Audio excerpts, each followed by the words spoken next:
रमा जी, हाँ जी। थोड़ा सा हम 5-7 मिनट वेट करें। अभी अग्निहोत्र में आहुति डालने का थोड़ा टाइम हो गया था इधर। हाँ हाँ, कोई बात नहीं, वेट करेंगे। हाँ हाँ, तो आप सभी किसान भाई थोड़ा सा बने रहे जब तक और लोग भी आ जाएंगे। अभी हाँ, 5 मिनट के बाद में अग्निहोत्र में आहुति डालने के बाद फिर मैं आपसे चर्चा करता हूँ। ठीक है।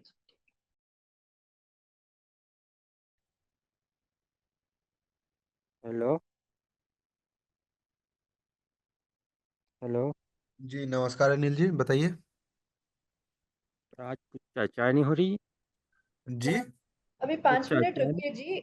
राकेश जी अभी अग्निहोत्र कर रहे हैं, तो 5 मिनट रुकिए, आ ठीक। जाएंगे। ठीक है। 5 मिनट का समय दीजिए सर बस।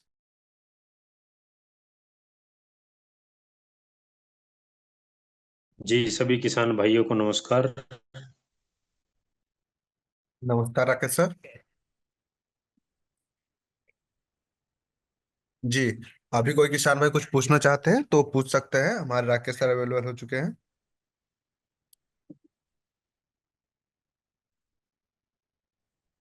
नमस्ते सर। नमस्कार जी, राज माल्य। सर, हमारा प्रश्न सर बायोचार से संबंधित था।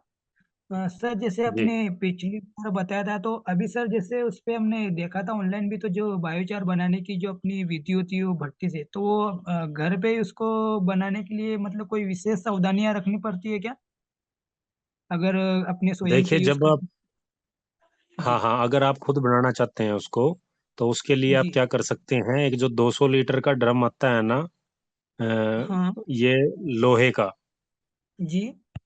लोहे का जो ड्रम आता है 200 लीटर का, जी सर। उसके अंदर एक छोटा ड्रम आप लगा सकते हैं 100 लीटर का। लोहे का ही? लोहे का ही वो यूज होगा। उसके लिए क्या करते हैं, जैसे दो ड्रम हाँ। आपने लिए, जी। एक बड़े वाला और एक छोटे वाला। जी सर। तो छोटे वाले ड्रम में आपने बेम्बू को काट करके या नारियल को जो खोपड़ा है उसको डाल करके उसको भर के रख देना है उसके अंदर, और उसका ढक्कन आपने लगा देना है। फिर उसके हाँ। आसपास में जो 200 लीटर वाला जो है ड्रम, उसमें जो स्पेस बचेगा उसमें दूसरा वो आपने लकड़ियां वगैरह डाल करके उसको जला देना है। तो जो बाहर वाला होगा लकड़ी, बाहर वाले बड़े ड्रम में, तो वो जल हाँ। जाएगा, और जो अंदर वाला ड्रम होगा वो बायोचार में कन्वर्ट हो जाएगा। वो जलेगा नहीं, अंदर ही अंदर वो गर्म होकर के, और एक जैसे कच्चा कोयला आता है इस तरीके का वो बन जाएगा। फिर उसको आप हाँ। क्रश करके या पाउडर फॉर्म में उसको बना करके डाल सकते हैं। सर, अंदर नारियल, बेम्बू और उसके अलावा और क्या क्या यूज कर सकते हैं? वैसे तो सभी प्रकार की जो आपके खेत में प्लांट जो भी है, उनकी जो प्रूनिंग का मटेरियल है उसको आप डाल सकते हो उसके अंदर, लेकिन बेम्बू का और इसका आप बनाओगे तो वो ज्यादा सुपर क्वालिटी उसकी बनती है। अच्छा अच्छा। और सर, इसकी जी, प्रोसेस मतलब ये बाहर की जो लकड़ियां, ये कब तक जलनी चाहिए, मतलब उसको पूरा फुल करना है? हाँ, मान लो आपने पहले 100 केजी का ड्रम लिया, उसमें बेम्बू को या उसको काट के वो आपने उसमें पूरा जी। भर दिया अच्छे से, और उसका ढक्कन बंद करके उसको आपने फिर नीचे, उसमें थोड़ा नीचे आपने लकड़ियां वगैरह लगा देनी है। वो आपने बेम्बू को और नारियल को रखा है ना। हाँ अब हाँ। उसको उसमें अंदर रख करके उसके चारों साइड में जो भी जगह बचेगी उसमें आपने हाँ। पूरी लकड़ियां भर देनी है अच्छे से, है ना। और ठीक। उसमें आग लगा है। इसमें आप सुराख भी मार सकते हो बड़े बड़े जो ड्रम है, ताकि वो धुआं वगैरह उसमें से अच्छे से क्रॉस होता रहे। हाँ हाँ। और ऊपर से उसको ढक देना है, और ढक करके उसमें आग लगा करके उसको ढक देना है। तो वो क्या होगा, जो बाहर वाली साइड का आपका जो लकड़ियां वगैरह होंगी वो जल जाएंगी, और जो नारियल या बेम्बू वाला जो है वो प्रॉपर जलेगा नहीं, लेकिन कच्चा वो हो जाएगा जल के हाँ उसकी हाँ सर। गर्माहट से, है ना। फिर जी। उसको जब वो बुझ जाए पूरा, सारी आग वगैरह उसकी जब ठंडा हो जाए, तब उसको निकाल करके अंदर वाला जो है आपके पास, उसमें बराबर में तो राख मिलेगी आपको, जिसमें बैम्बू और वो है, वो वाला ड्रम आपने उसमें से निकाल लेना है। उसको निकाल करके फिर उसको आप क्रश कर लोगे पाउडर फॉर्म में उसको करके, हाँ। और उसको आप यूज कर सकते हो। सर, ये कंपोस्ट में यूज करना उससे ज्यादा या फिर डायरेक्ट भी मतलब प्रति एकड़ उसका कर सकते हैं छिड़काव? उसको आप कंपोस्ट खाद में भी मिला सकते हैं। कंपोस्ट खाद में मिलाने के बाद में उसमें आप न्यूट्रिशन ऐड कर सकते हैं, मिट्टियाँ ये जो भी हैं हाँ उनको सर, आप ऐड आपने कर सकते हैं। उसी में जीवाणु, जल, जैव रसायन वगैरह वो सब ऐड कर सकते हैं। उससे क्या होगा कि वो जितने भी वो उसके पोरस है ना, मान लो बायोचार, जो उसमें स्पेस जो रहता है, तो वो हाँ माइक्रोब्स और न्यूट्रिशन उसमें वो अपनी कॉलोनियां डालेगा। और फिर उसको आप जी सर। फिल कर दोगे प्लांट के आसपास में, तो उसको आप अच्छे से फिल करके और फिर जो भी जीवाणु, माइक्रोब्स वगैरह जो भी आप डालना चाहते हो तो वो डाल देते रहना। तो वो क्या होगा कि वो न्यूट्रिशन वहां से लीच नहीं करेगा बायोचार की वजह से, और वहां पे माइक्रोब्स भी प्रॉपर रहेंगे, उसकी कॉलोनी उसके अंदर डेवलप हो जाएंगी, न्यूट्रिशन भी नहीं जाएगा। तो सर एक आवाज नहीं अच्छा आ रही रिजल्ट आपकी। आपको उसमें देखने। अभी आ रही है आवाज आपको? हेलो? आपकी आवाज आ रही है राकेश जी। हाँ जी। तो उसको आप अपने प्लांट के आसपास में अच्छे से फिल कर देंगे, और जो भी आपको फिर न्यूट्रिशन ऐड करना है वो कर सकते हैं उसके अंदर, या माइक्रोब्स को चला सकते हैं। तो वो लीच नहीं करेगा, तो उसको प्रॉपर प्रोडक्शन भी निकल के आएगी, और साथ में वो न्यूट्रिशन बह के नहीं जाएगा या लीच नहीं करेगा नीचे मिट्टी में।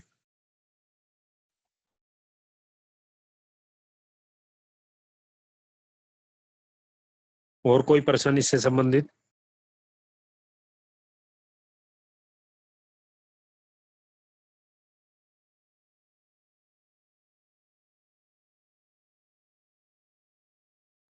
जी, और कोई किसान भाई कुछ पूछना चाहते हैं? हेलो। हाँ जी। नमस्ते सर। नमस्कार जुगेंद्र जी। सर ये आज जो मीटिंग हुई थी कार्बन जैव और उर्वरक व्यय के ऊपर जो हुआ था अभी, ये पंकज भैया हाँ और जी। रितेश सर थे। हाँ, तो इसका कुछ वीडियो क्लिप बायोडा वगैरह मिल सकता है क्या? बायोडाइजेस्टर के लिए हाँ सर। जो, हाँ उसके लिए भी ये एक फार्म पे अभी पहुंचने वाला है 1-2 दिन में, तो मैं इसकी वीडियो बना करके आप लोगों को 5-7 दिन के अंदर अपलोड कर दूंगा उसको, ठीक है कैसे सर, वो इसकी आपको फिट क्योंकि मैं करना है। मीटिंग आज अटेंड नहीं कर पाया। नहीं कोई बात नहीं, वो आपको आज मैं मैं ये उसकी मीटिंग। वो अभी 2 से 3 दिन आप वेट करिए, वो बायोडाइजेस्टर मेरे पास में पहुंच जाएगा, तो मेरे को उसको लगाना है, कैसे वो फिट करना अच्छा है, क्या अच्छा। क्या उसमें डलेगा, वो सब मैं आपको प्रॉपर तरीके से एक वीडियो उसकी अवेलेबल करवा दूंगा। सर इसके बारे में थोड़ा सा नॉलेज मिल सकती है क्या? मतलब ये काम क्या करेगा? ये क्या काम करेगा, जैसे इसके अंदर है ना माइक्रोब्स हैं, और ये जो हम अपना बनाते हैं ना हाई सी एन रेसो, हाँ हाई हाँ सी एन रेसो बनाया है आपने, अणु जल वगैरह बनाया है, हाँ। तो वैसे ही इसके अंदर भी आपका न्यूट्रिशन भी होगा और माइक्रोब्स भी होंगे। कार्बन ये बहुत ज्यादा जल्दी आपका बढ़ा देगा मिट्टी के अंदर। अच्छा अच्छा। सर आज तो आज जितना के इस समय में सभी जगह की प्रॉब्लम सिर्फ कार्बन ही है सब। मतलब मैंने अपने यहाँ हाँ, की मिट्टी की टेस्टिंग करवाई तो 0.3 कार्बन आया था। ये ऑलमोस्ट सभी पूरे भारत में यही रेशियो है एग्रीकल्चर लैंड का। जो और ऑर्गेनिक सर फार्मिंग या मैं अपने जो बगीचे में कर रहा हूँ उसमें मैंने 2 साल से कोई खाद का यूज नहीं किया। ना कोई हम्म। खाद डाली है ना ही कोई पेस्टिसाइड डाली है। मतलब मेरे नींबू के पौधे में नीमाटोड हो गया था, तो मैंने ऐसे ही छोड़ दिया उनको। मैंने कहा खराब हो जाने दो, लेकिन मैं पेस्टिसाइड नहीं डालूंगा। हम्म। अभी फिर बात हुई थी ताऊ जी से, तो उन्होंने पीएम भक्षक के लिए सजेस्ट किया था, तो मैंने पीएम भक्षक मंगा तो लिया अभी, लेकिन वो अन्य द्रव्य रसायन और वो गोवर्धन खनिज खाद वाला फॉर्मूला चला रहा था, तो ड्रम खाली नहीं था सर। अभी ड्रम खाली हुआ तो अभी कल मुझे शादी में जाना है, तो 3-4 दिन उसमें लग जाएंगे, तो फिर मैं आऊंगा मंडे को, फिर देखता हूँ उसको बनाऊंगा। देखो कोई भी प्रॉब्लम जब होती है ना, उसका कारण सिर्फ यही है कि प्लांट में पूरा न्यूट्रिशन नहीं जा पा रहा। अब वो फिर कहीं ना हाँ कहीं सर। बीमारी के रूप में हमारे को दिखता है प्लांट के अंदर, पत्तियों के अंदर, है ना। हाँ तो वो न्यूट्रिशन की डिफिशिएंसी है, ना कि कोई बीमारी। तो न्यूट्रिशन को आप पूर्ति करवा सकते हो जड़ों के माध्यम से और ऊपर स्प्रे के माध्यम से। अगर आपको मालूम हाँ चल गया है कि आपका कार्बन कम है तो कार्बन को बढ़ाना जरूरी है और कार्बन बिल्कुल मैटर को सर। भी बढ़ाना जरूरी है। अगर आपकी खेत में मान लो 1% हम्म कार्बन मैटर होगा तो उसका हम्म 50% कार्बन में वो कन्वर्ट होगा ऑर्गेनिक कार्बन में, है ना। बिल्कुल तो उस वो जितना ज्यादा आप अपने खेत के अंदर लैंड में बढ़ाओगे उतना ही ज्यादा माइक्रोब्स उसके अंदर ग्रो करेंगे और हाँ सर। उतना ही ज्यादा वो न्यूट्रिशन को अवेलेबल फॉर्म में करवाएगा प्लांट के लिए माइक्रोब्स। अभी बिल्कुल सर। उसके लिए घर की व्यवस्था ही नहीं हो पा रही है माइक्रोब्स के लिए, तो वो जब घर रहेगा ही नहीं तो वो अपनी कॉलोनियां डेवलप नहीं कर पाएगा। बिल्कुल बिल्कुल। तो उसके लिए वो कार्बन को बढ़ाना जरूरी है। और हमारी जो सरकारें भी हैं वो ये बोल रही है कि भाई ओजोन परत खराब हो रही है क्योंकि कार्बन सारा उड़ के चला गया है ऊपर, ओजोन परत में हाँ छेद हो गया है, गर्मी ज्यादा हो गई है। अभी आप देख पा रहे होगे कि जो मार्च में मौसम होना चाहिए था, टेम्परेचर होना चाहिए था, वो भी फरवरी में हो रहा है। तो उसका कारण क्या बिल्कुल सर है कि वो बिल्कुल। जितना कार्बन था मिट्टी के अंदर वो ऊपर हम्म चढ़ गया आकाश में, ज्यादा जुताई हमने कर दी तो वो उसको उड़ उड़ के वो ऊपर निकल गया है उसके वहां से। तो ऊपर वो ओजोन बिल्कुल को भी खराब कर रहा है, साथ में टेम्परेचर भी अप डाउन हो रहा है। वो सारी की सारी जो पंच महाभूत जो अनबैलेंस हो गए हैं उसका होने का यही कारण है कि हमारी गलत प्रैक्टिस। हमारे को अपनी मिट्टी को जमीन को ढक के रखना पड़ेगा, तभी उसमें कार्बन बढ़ेगा और तभी माइक्रोब्स बढ़ेंगे, तभी न्यूट्रिशन को अवेलेबल फॉर्म में करवाएंगे, तभी हमारा प्रोडक्शन बढ़ेगा, हमारा प्लांट अच्छा तभी हो पाएगा। ठीक है। तो जितना सर मैंने ज्यादा आप अभी जैसे, जमीन, जी, हाँ जी बताइए। मैंने सर जितना अभी ज्यादा चना जमीन बोया को था आप ढक जैसे। के रखोगे, हाँ जितना ज्यादा आप जमीन को ढक के रखोगे उतना ही आपकी मिट्टी के लिए अच्छा है, आपके प्लांट के लिए अच्छा है। सर मैंने आपको अभी बार बार चना बोया जुताई था। नहीं करनी। हाँ सर। जी, अभी मैंने सर चना बोया था। तो हमारे यहाँ पे जो है वो काली वाली मिट्टी है, जी। मतलब उसमें आप पानी अगर छोड़ दोगे या पानी जैसे फ्लैट में लगाया या चिड़ियों से लगाया तो फिर आप खेत के अंदर घुस नहीं सकते। मतलब खेत के अंदर जाओगे तो पूरी मिट्टी चिपक जाएगी जूतों में और आपके आप चल ही नहीं सकते आगे। तो नहीं, ये उसमें मिट्टी सर कैसी है इसमें मान लो, ये मिट्टी का हाँ स्ट्रक्चर जो क्या है कि पानी लगते से ही तो ये एकदम लेलड टाइप की हो जाएगी, जैसे वो पतला वो नहीं हो जाता है हलवा वगैरह जो भी बनाते हैं घरों में, इस नहीं तरीके सर से वो हो हलवा नहीं जाती होगा। है। लेकिन जैसे हलवा वो नहीं होगा सर। मतलब आप अगर उस पानी में मतलब मिट्टी को टच करोगे जब आप तब हलवा बनेगा। और अगर आपने हाँ पानी हाँ। छोड़ दिया तो वो मिट्टी तो एकदम रहेगी खिली हुई। ठीक है, लेकिन आप उसको हम्म। अगर थोड़ा सा नमी उसकी। आपका माइक बंद हो गया है ना।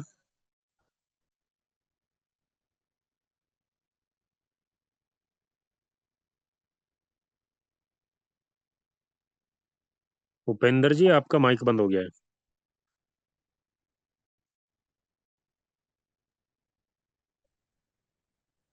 हेलो।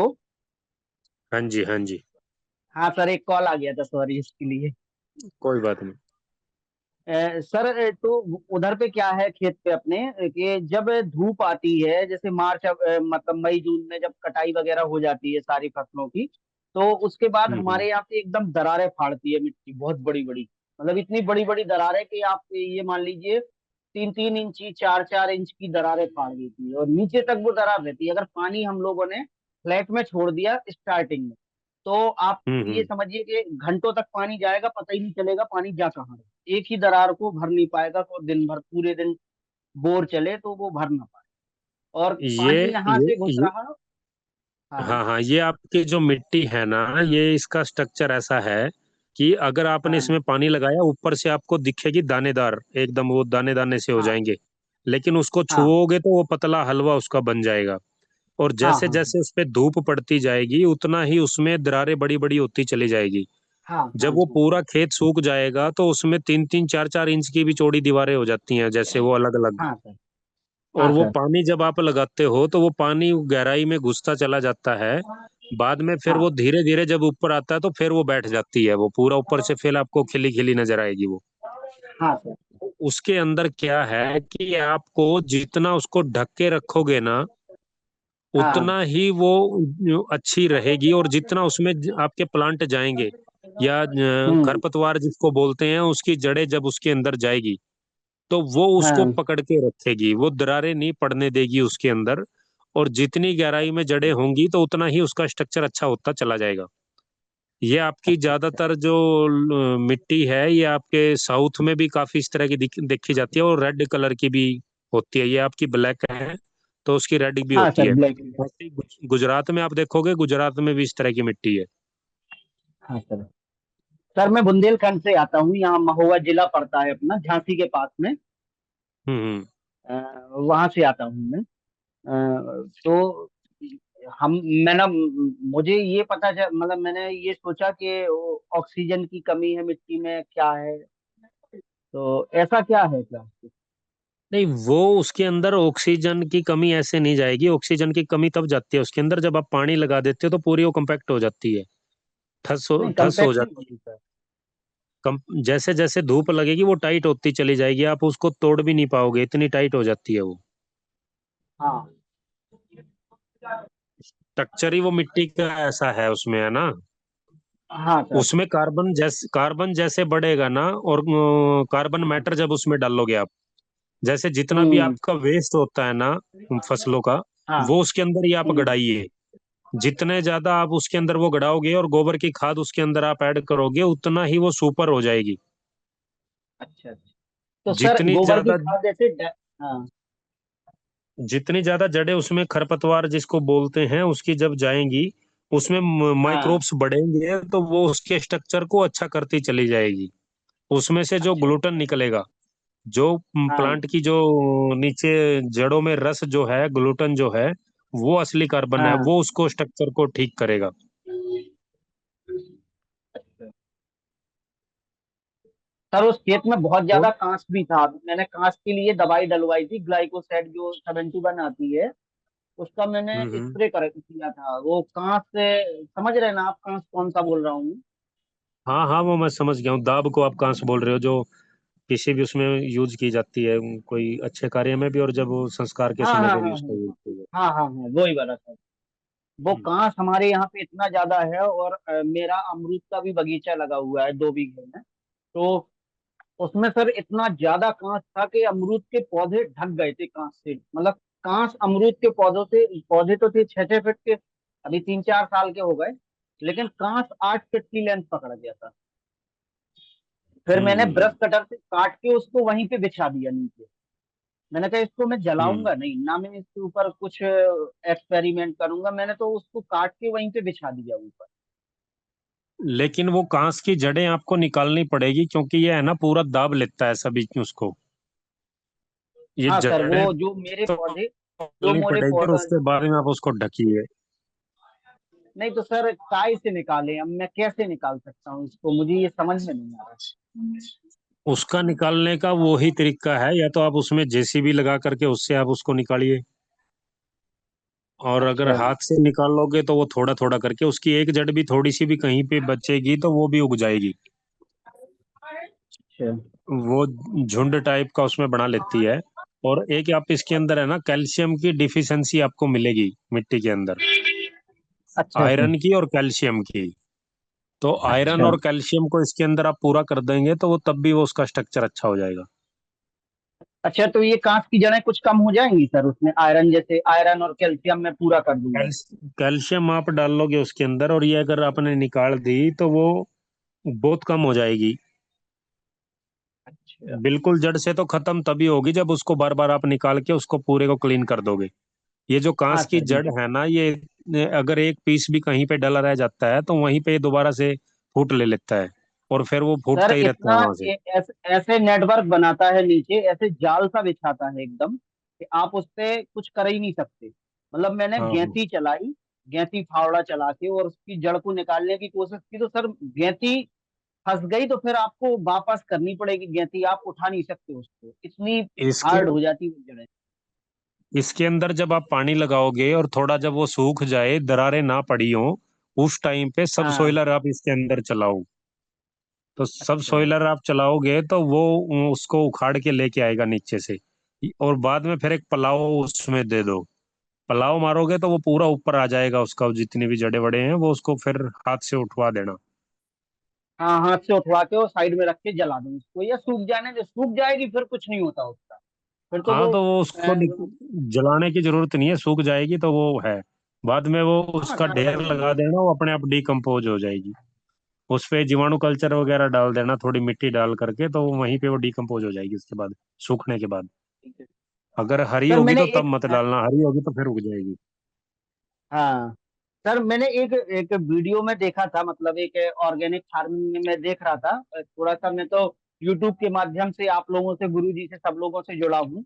बाकी मैंने पहले पालेकर जी को भी फॉलो किया, थोड़ा बहुत देखा उनका भी। फिर जब गुरुजी की मैंने एक दो वीडियो देखी और गुरुजी संवाद सुना एक बार, तो उसमें मुझे पता चला कि भाई आप बेसन का घोल मत डालिए खेत में। मैंने एक बार यूज किया है बेसन का घोल, उस दिन से फिर मैंने, हम्म। आज से लगभग 2 साल पहले से, फिर मैंने बेसन का घोल एकदम बंद कर दिया। और मैं टीसीबीटी खेती इस ही साल से कर रहा हूँ, मतलब मेरा फर्स्ट ईयर है।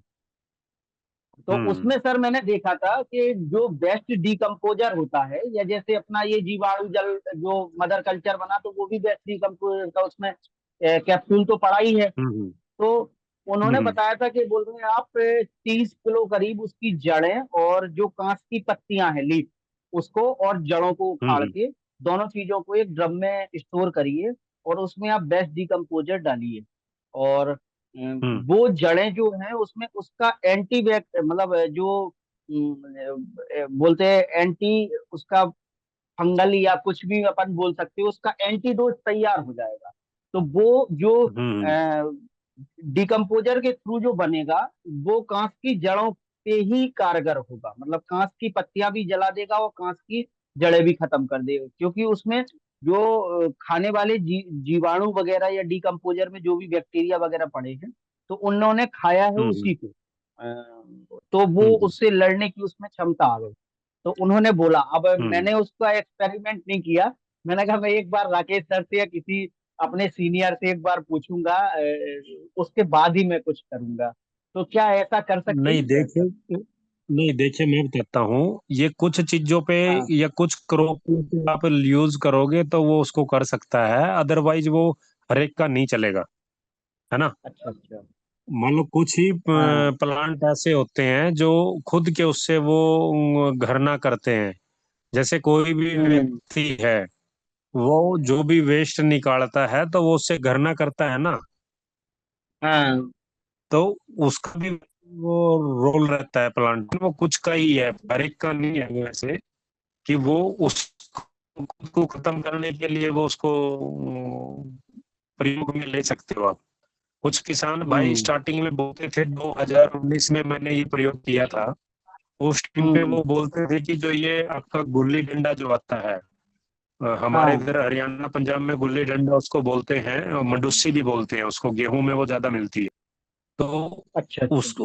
उस टाइम पे वो डीकम्पोजर में मैंने उसको डीकम्पोज करके और उसको इस्तेमाल करके देखा था, लेकिन उसका कोई हम्म। रिजल्ट मेरे को नहीं मिला, है अच्छा ना। अच्छा। तो उससे ये समझ में आया कि वो जो बोलते हैं ना, तो वो हर एक पे काम नहीं करेगा, हर एक उस पे वो। और अपने को वो मान लो डिकम्पोज करना ही क्यों है, अगर हम मिट्टी को ढक के रखेंगे ना, अभी तो हम उसको हाँ बिल्कुल। खरपतवार समझ रहे हैं या हमारा दुश्मन हम समझ रहे हैं। जिस दिन बिल्कुल। हमारी ये थिंकिंग चेंज हो जाएगी, जिस दिन हम उसका उसका फ्रेंड समझने लग जाएंगे प्लांट का, जिस दिन हम हम्म। उसको अपना मित्र समझने लग जाएंगे, तो वो उस दिन उसकी वो जो कार्य उसने किया है उसका वो समझ में आएगा आपको। मैंने ऐसा बिल्कुल भी सर। देखा है, इधर पंजाब में आप जाओ, किन्नू के जो बाग हैं बड़े बड़े, उसके अंदर हाँ। जितना भी, जिसको हम कचरा बोलते हैं, जितना बड़ा वो हुआ, उसने मरे हाँ। हुए प्लांट को भी जिंदा कर दिया, जो किन्नू का प्लांट मरा हुआ था।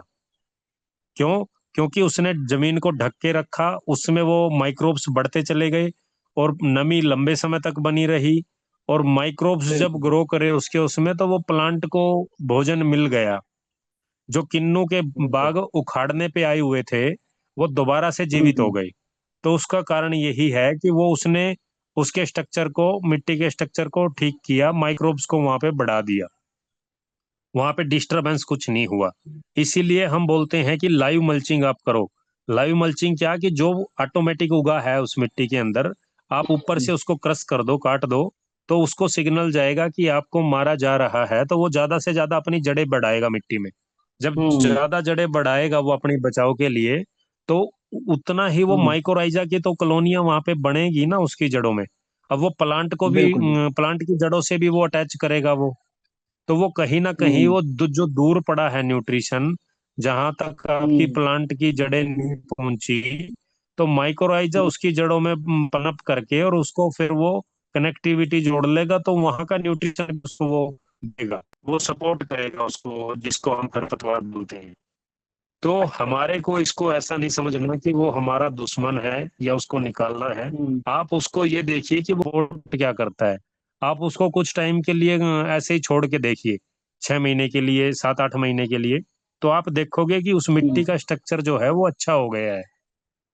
तो मिट्टी का हाँ स्ट्रक्चर वो इसीलिए अच्छा हो गया है कि वो उसकी जड़ों में जो ग्लूटेन था, आप हम्म अगर मैं बात करूं कि 2-3 फुट के एरिया में आपके हम्म प्लांट के आसपास में 15 से 16 तरह के अलग अलग तरह के वो स्पीसीज होने चाहिए, जिनको हम खरपतवार बोल रहे हैं, अलग अलग तरह के वो प्लांट होने चाहिए।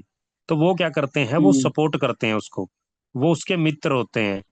अभी हमारे को ऐसा लग रहा है कि वो नुकसान कर रहा है, लेकिन नुकसान वो कब करता है, जब वो आपकी क्रॉप से ऊपर निकल जाता है, आपकी फसल से ऊपर हाँ जब निकल जाता है, क्योंकि वहां पे बिल्कुल फिर सर, वो ये उसके मैंने साथ में एक्सपेरिमेंट किया। प्रतिस्पर्धा करता है। हाँ वो उसके साथ में प्रतिस्पर्धा करता है, कंपटीशन उसके साथ में करता है, तब वो आपकी प्लांट बिल्कुल। को नुकसान करेगा। अगर वो नीचे आपके प्लांट से है तो वो सपोर्ट करेगा, उसको फायदा करेगा, कोई नुकसान उसको नहीं करेगा। तो उसको ऊपर होने हम्म, मत दीजिए, उसके लिए आप ऊपर से क्रस उसको कर दीजिए। क्रस करोगे नहीं तो वो नुकसान भी नहीं करेगा, उसको फायदा ही करेगा, बिल्कुल है ना। बिल्कुल। और अगर ऊपर बढ़ गया है तो वो फिर कहीं ना हम्म, कहीं वो न्यूट्रिशन वो ज्यादा खींच लेगा, आपके प्लांट को नहीं मिल पाएगा, तो वो उससे नुकसान उसका होगा। सर मैंने 4 साल पहले जब अमरूद का अपना बाग लगाया था, तो मैंने ताइवान पिंक वैरायटी जो क्लोन वाले पौधे रहते हैं उनको मैंने करवाया था, मतलब बाहर से मंगाए थे ये पौधे। तो उसमें सर स्टार्टिंग में मुझे हम्म 700 से 800 ग्राम का फ्रूट एक मिला था, 6 महीने में उसमें फ्रूट आ गया था। तो मैंने किसी पौधे में 2, किसी में 4 ऐसे ही हम्म लिए थे फ्रूट।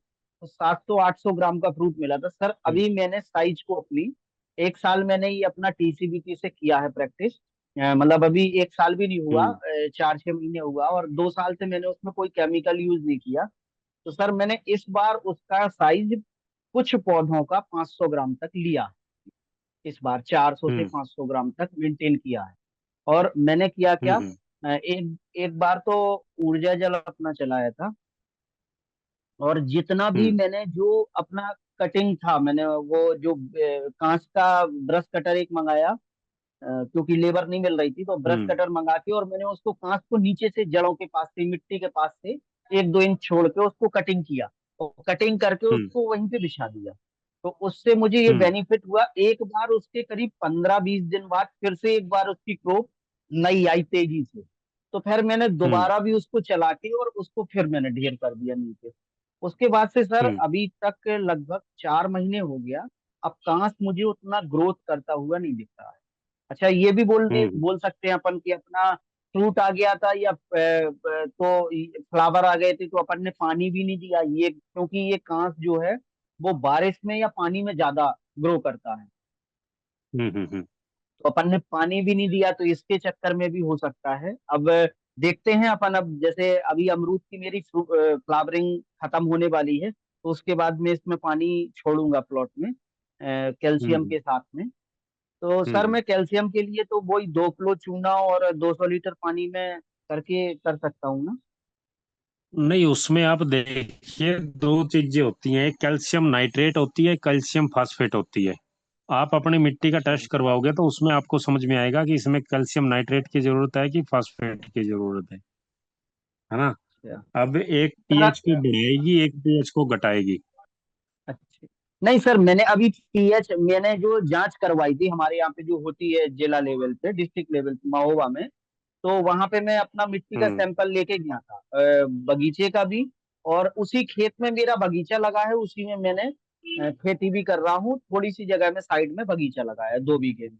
तो सर मैं जब लेके गया था सैंपल, हम्म तो जो वहां पे जो जांचें हुई थी, उन्होंने बोल रहे थे मशीनें अभी जो माइक्रो न्यूट्रिएंट्स वगैरह हैं, उनकी मशीनें अभी मेरी काम नहीं कर रही, तो आपकी 4-5 ही जांचें होंगी।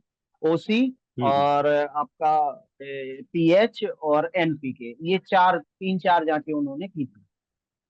हम्म तो मेरा ओसी जो आया था वो 0.3 आया था, और जो पीएच आया था वो 7.2 आया था, और जो ये वाला अपना एनपीके आया था, तो एनपीके में सभी चीजें बराबर बराबर थी, थोड़ा थोड़ा कम, कुछ ही में ज्यादा थी। ये देखिए मैं रिपोर्ट अभी निकालता। तो उसमें आपका वो पीएच भी मेंटेन था, और कार्बन हाँ मैटर पीएच, उसके अंदर कितना, कार्बन मैटर कितना बता रहे हैं आप? 2 पॉइंट। कार्बन मैटर था, जैविक कार्बन था पॉइंट, वो 0.31।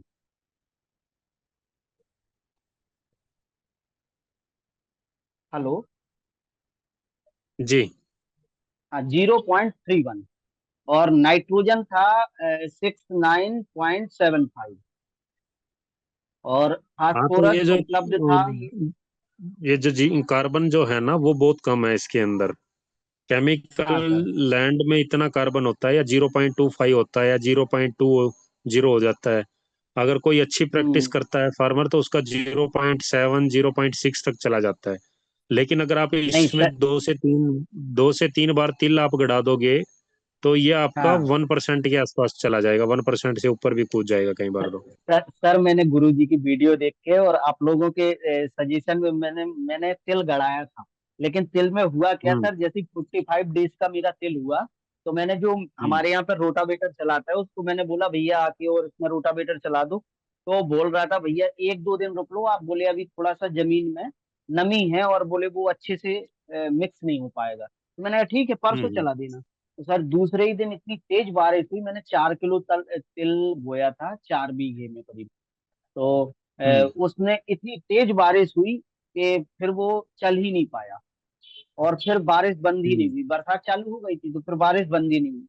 अब मैं इस बार जैसे ही मेरा चना कटेगा, उसके बाद मैं फ्लैट पानी लगाऊंगा, और पानी के बाद जैसे ही एक बार उसकी जुताई करवा के उसमें तिल, और साथ में तिल के साथ में ये आपका जैसे अरहर है, तुअर है, और मूंग है, और आपका ये दलहन में भी गेहूं वगैरह, चना वगैरह, ये सब सारे मिक्स करके सीड उसको फेंकूंगा फिर। लेकिन इसमें आप एक चीज और का ध्यान रखना, जिसको क्या कहीं सर को बताइए। पानी चाहिए होता है, किसको पानी नहीं चाहिए होता है, तो आप वो ही अच्छा। सिलेक्शन करना जिसको पानी कम चाहिए होता है। जैसे तिल को चाहिए होता है, मूंग को पानी कम हाँ। चाहिए होता है, तो उसको आप हम्म। मिला सकते हैं। अगर आप उसके अंदर ढैंचा मिला दोगे, तो वो उसको पानी बहुत, तो वो आपका सीड की कॉस्ट भी लगेगी, और वो हो भी नहीं पाएगा। तो आप वो सिलेक्शन सीड्स का वो नहीं करिएगा कि भाई जिनको पानी की आवश्यकता कम लगे, या जिनको पानी, अगर वो वाले लगाने हैं कि जिनको पानी ज्यादा लगता, तो फिर वही वाली सिलेक्शन करना। तिल में अगर हाँ जाओगे, तो हाँ फिर अरे। वो वही आप उसमें सिलेक्शन करना उनका ना। और इसमें एक चीज अच्छा। और करना, जब आप उसमें अंदर गड़ा दोगे उसको, तो कम से कम हाँ भी 50-100 लीटर उसके अंदर मीठा जैव रसायन जरूर चला देना एक पानी के बाद में। ठीक। ठीक सर ठीक। तो वो क्या करेगा, उसको वो जल्दी डिकम्पोज करने में उसको मदद करेगा। और हम्म। साथ में वो न्यूट्रिशन भी एकदम से अपटेक आपकी फसल को भी, जो भी फसल उसके बाद लगाओगे उसमें अच्छा रिजल्ट देखने को आपको मिलेगा उसमें। अच्छा।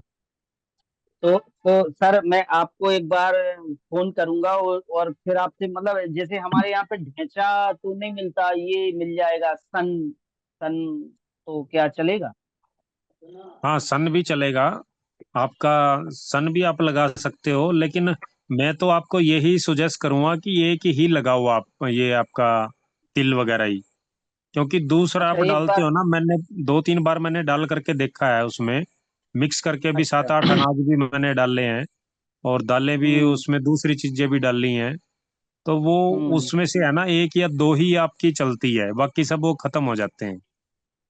तो अच्छा। इससे ठीक ये है कि 1 एकड़ में 2 kg तिल सफिशेंट होते हैं, तो आप 2 kg तिल उसमें डाल दीजिए, और उसकी जब वो फ्लावरिंग स्टेज में आ जाए, फ्लावरिंग फ्रूटिंग स्टेज में, तो उसको अंदर ही हाँ आप गड़ा दीजिए। और जब भी ठीक है। आपको तो पानी सर, उसमें लगाना पड़े तो मीठा जैव रसायन उसके साथ में जरूर चला दीजिए। सर उसमें मीठा जैव रसायन, जीवाणु जल, अणु जल, कुछ ना कुछ देते रहें उसमें। हाँ, वो जितना ज्यादा दोगे तो माइक्रोब्स है ना, वो माइक्रोब्स बढ़ेंगे। हाँ ठीक सर। कार्बन भी उसमें हेलो। बढ़ेगा, कार्बन बढ़ेगा तो माइक्रोब्स बढ़ेंगे। ठीक है सर। हाँ, हेलो सर। जी हाँ, ललन जी। सर जैसे अभी आपने बताया कि अगर एक क्रॉप के साथ दूसरे क्रॉप मतलब खरपतवार आते हैं तो सपोर्ट करते हैं, तो उस हिसाब से जैसे अभी हम तरबूज जिसमें लगा रहे हैं, तो उसमें हम बीच में कोई दूसरा क्रॉप भी लगा सकते हैं जो इसी टाइम में होता है, तो उसको सपोर्ट करेगा। बिल्कुल सपोर्ट करेगा, इंटरक्रॉपिंग उसको बोलते हैं। हाँ हाँ कि जैसे आपने गेहूं लगाया, एक लाइन में गेहूं आपने हाँ। लगा दिया, एक लाइन में साथ में चना आपने लगा दिया, तो वो उसको हम्म। नाइट्रोजन की पूर्ति उसकी करवाएगा। उसमें आपका जो न्यूट्रिशन है वो कहीं ना कहीं उसमें भी सपोर्ट करेगा, और माइक्रोब्स भी उसमें बढ़ेंगे, नाइट्रोजन वगैरह भी उसमें प्रॉपर वो अवेलेबल करवाता रहेगा, तो वो उसको हेल्प करेगा इंटरक्रॉपिंग को। अच्छा, तो जैसे सर अभी हमको तरबूज लगाना है तो उसके साथ मतलब जैसे दूसरे पौधे भी लगा दे दूसरी लाइन में, ऐसा कर सकते हैं, कर दे। नहीं, मान लो दूसरा क्या लगाना चाहते हो आप उसके साथ में? जैसे भिंडी लगा दें, और भिंडी है, फिर करेला है, तरबूज एक लाइन में तरबूज कर दे, एक लाइन में भिंडी कर दे, एक लाइन में करेला कर दे, एक लाइन में व्हाइट पेठा कर दे, ऐसा बेल करे क्या? बेल बेल वर्गीयां सभी आप कर सकते हैं उसमें अलग अलग लाइनों में, और भिंडी भी आप उसमें ले सकते हैं साथ में। अच्छा, तो अभी मैंने जी। आज से लगाना शुरू कर दिया है, जो खेत जो मेरा नहीं बताए थे कि सर मेरा नई मटर लगाए थे, तो उसी में आज से लगाना शुरू किया है। तो हम उसमें और कुछ करेंगे ना, अभी तो लगा देते हैं क्रॉप, इसके बाद आपसे पूछेंगे क्या करना है उसमें। हाँ हाँ हाँ। देखिए है ना, जो मैं सभी किसान भाइयों को एक बताना चाहूंगा कि मैक्सिमम जमीनों का जो कार्बन है ना, ऑर्गेनिक कार्बन, तो वो बहुत ज्यादा कम है। सोल में जो सूरपाल जो है ना, सूरपाल, वो आप हर 10 दिन के बाद, 15 दिन के बाद जब भी आप पानी लगाते हो, 100 से 200 ग्राम आप उसमें घोल करके पानी में उसको हम्म। आप चलाइए। चाहे ड्रिप से चलाइए, चाहे आप उसको उससे चलाइए, तो वो क्या करता है, वो कार्बन का ही एक काम करेगा आपका, कहीं ना कहीं वो हुमस को बढ़ाएगा, और उससे आपकी प्रोडक्शन बढ़ेगी। तो उसको 100 ग्राम 200 ग्राम ऐसे आप चलाते रहिए नीचे। उसको परमानेंट भी करना है? जब तक आप, नहीं, फर्मेंटेशन करने की जरूरत नहीं पड़ेगी उसको, डायरेक्ट बस वो पानी में घोलिए, और वो पूरा पानी में घुल जाएगा, तो उस पानी को आप ड्रिप हाँ। के माध्यम से चढ़ा दीजिए, या ड्रेंचिंग करना चाहते हो तो ड्रेंचिंग कर दीजिए, है ना। तो वो जब तक आपका कार्बन पूरा ठीक है नहीं सर। बढ़ेगा तब तक वो अच्छी सपोर्ट उसमें करेगा। वो प्लांट को स्ट्रेस भी नहीं होने देता है, और ह्यूमस को बढ़ाएगा, तो ह्यूमस को बढ़ाएगा तो हाँ, उससे न्यूट्रिशन अप करेगा, माइक्रोब्स भी ग्रो करेंगे। हेलो। ठीक है सर। जी। सर आपने जो सूरपाल के लिए बताया, तो क्या जैसे अब कोई पानी दे रहा है, अब एक बार उसने दे दिया पानी, अब जैसे कोई फसल है, जैसे चने की फसल है, अब हमारे यहाँ पे जो मान मतलब जो हमारे यहाँ पे जो क्या बोलते हैं, वातावरण है, उसके हिसाब से एक ही बार पानी दिया जाता है सर चने को। तो क्या आप इसको स्प्रे में अपन ले सकते हैं ये सूरपाल? स्प्रे में तो आप ये जो बनाते हो ना अणुजल, उसी में ही मिल जाता है, ये उसी में यूज कर सकते हाँ हो। अड़ुजल में तो डालते हैं। अभी मैंने ये गोवर्धन खनिज खाद वाला बनाया था, तो उसमें भी सूरपाल और यो भस्म रसायन दोनों चीजें डाली थी, 300-300 ग्राम, और हम्म। 200 लीटर पानी, 2 किलो गोवर्धन खनिज खाद और 1 किलो गुड़, ये हम्म 8 दिन फर्मेंट करके और फिर दिया था। और सर ये अणुजल अपना कितने दिन तक खराब नहीं होता, जैसे अपन ने बनाया तो? हफ्ते 10 दिन तक आप जो भी मटेरियल बनाओ ना उसको यूज कर लिया करो, 10 दिन तक मैक्सिमम। उसके बाद अच्छा में फिर अच्छा। वो कहीं ना कहीं क्वालिटी में उसके इफेक्ट आना स्टार्ट हो जाता है। हाँ और स्मेल मारने लगा, जो मेरा लोग ये अणुजल रखने बोल से। हाँ, जो ये अपना जीवामृत भी जो लोग बनाते हैं ना, जीव हाँ अमृत को अगर हम उसमें मान लो बेसन ही डाल लें, दही अगर ना डाल लें, हाँ तो मान लो बोलते हैं कि भाई हमने तो बेसन ही डालना है, तो उसके लिए भी हाँ एक वो है प्रयोग कि उसको आप जीवामृत को अगर बेसन वाला ही इस्तेमाल आपको करना है तो 45 डेज कम से कम वो रहना चाहिए। बेसन को डिकम्पोज होने में 45 डेज लगते हैं। वो आपका जीवामृत जो है वो 45 डेज के बाद आप डाल लोगे तो उसका अच्छा रिजल्ट आपको मिलेगा। और दही अगर आप डालते हो तो वो तुरंत से वो जो बैक्टीरिया उसमें है वो ग्रो कर जाता है, तो वो अच्छा रिजल्ट उसका इसलिए मिल जाता है। तो पालेकर जी को जो लोग फॉलो करते हैं तो उनके लिए ये वो है सुजेशन हमारा कि जो हमने प्रयोग किए हैं या उसका जो साइंस के हिसाब से जो चेक करते हैं चीजों को, तो वो बेसन भी अच्छा काम करेगा, लेकिन वो करेगा 45 डेज के बाद में। जीवामृत बना के रख हाँ दिया, 45 डेज तक वो रखा रहने दे, उसके बाद उसको इस्तेमाल करें। प्रॉपर फर्मेंट हो जाए उसके बाद। हाँ, वो डिकम्पोज पूरा हो जाए बेसन उसके अंदर। हाँ सर मैंने जो जांच कराई थी अपनी यहाँ महोबा में, जी तो सर जो खेत और बगीचा दोनों की मैं अलग अलग सैंपल ले गया था। तो उन्होंने जांच मेरी अच्छी की थी, मतलब ये मेरे बगीचे का है 7.5 pH और खेत का है 7.9। कार्बन है मेरे बगीचे का है 0.31 और खेत का है 0.22। और ऐसे ही नाइट्रोजन भी 69.75 है बगीचे का और खेत का है 49.50। और ऐसे ही फास्फोरस में भी सर खेत में कम है और बगीचे में ज्यादा है। पीएच बस बढ़ा है खेत का, बाकी सभी चीजें कम है। Carbon, nitrogen, phosphorus, potassium. अगर आपकी मिट्टी का पीएच बढ़ा हुआ है, 200 से 300 लीटर मीठा जैव रसायन आप 1 शॉट में अगर चला देते हो तो हाँ 0.7 से 1% तक आपकी मिट्टी का पीएच लो हो जाएगा। अच्छा तो उसी हिसाब से आप उसकी डोज को डिसाइड कर लेना और उसको चलाना। जैसे ही ठीक वो है सर। मेंटेन हो जाएगा तो उसके बाद में फिर उसको कम कर देना या फिर बंद कर देना। ठीक है सर। जी।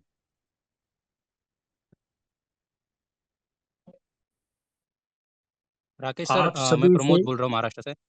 जी प्रमोद जी।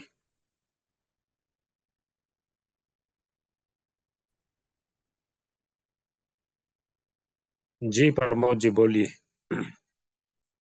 तो हाँ जी बोलिए। कैसे मेरे प्रमोद जी, आपका आवाज नहीं आ रहा है। आप शायद नेटवर्क का इशू हो रहा है। आप थोड़ा सा नेटवर्क एरिया में आके बात कीजिए। हाँ जी मैडम, अभी आ रहा है क्या? हाँ जी बिल्कुल। जी हाँ राकेश सर, मैं प्रमोद बोल रहा हूँ। जी जो गुरुजी ने जो तुअर का वीडियो कल डाला था मेरा, तुअर का, जी जी यूट्यूब में। जी तो जी उसके उसमें जो कांटेक्ट नंबर है उसमें अ, दो किसान थे वहाँ पे ने, दो किसान की वीडियो डाले गुरुजी ने। तो जी उसमें सिर्फ मेरा ही कांटेक्ट नंबर डाला वहाँ पे ने, क्या मेरा और राजस्थान के दो किसान के वीडियो एक साथ डाले थे एक ही वीडियो में। तो जी। मुझे पाँच पाँच छः ऐसे किसान के कॉल आ गए। तो मैंने हम्म जितना हो सका टीसीबीटी बारे में बताया, लेकिन कुछ किसान को हम्म मैंने जूम मीटिंग में ऐड होने के लिए बोला ना क्या अभी। तो हम्म। जो आज अभी मेरे ख्याल से चार किसान जुड़े हैं। तो उनको हम अपन बता सकते हैं, आप बताइए उनको। हेलो, मेरा जो ये बाकी किसान है जो मेरे तरफ से जुड़े वो कौन कौन है, आप बताइए राकेश सर को। हाँ जी, जो नए किसान भाई हैं वो थोड़ा सा मेरे को अपने बारे में बताए, वो क्या करते हैं, क्या वो चंद्रकांत पूछना भैया, चाहते हैं, तो उस हिसाब से फिर हम चर्चा करेंगे। चंद्रकांत भैया है, हेलो। ज्ञानेश्वर जादव है। हाँ सर, एक एक कौन कौन है थोड़ा प्लीज बताए राकेश सर को, तभी आप लोगों को गाइड कर सकेंगे राकेश सर। हेलो सर जी। जी हेलो। बोलिए। हाँ। हाँ जी नमस्कार बोलिए। सर जी। मैं महाराष्ट्र से लातूर से बात कर रहा हूँ। हाँ जी। हाँ, प्रमोद जी ने मेरे को जूम मीटिंग में ऐड किया, इसके लिए धन्यवाद आपका भी उनका भी। जी जी। अभी हाँ जी टीसीबीटी की बिल्कुल। जानकारी चाहिए सर जी मेरे को। अभी खेती कर रहा हूँ मैं, जी। रासायनिक खेती करता हूँ। ओके। तो और कौन हाँ, से हैं दूसरे जो किसान बंधु हैं जो नए हैं?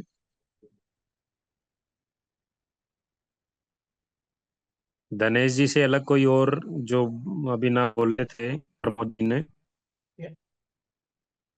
ज्ञानेश्वर नाम है मेरा, ज्ञानेश्वर। ज्ञानेश्वर जी, ओके।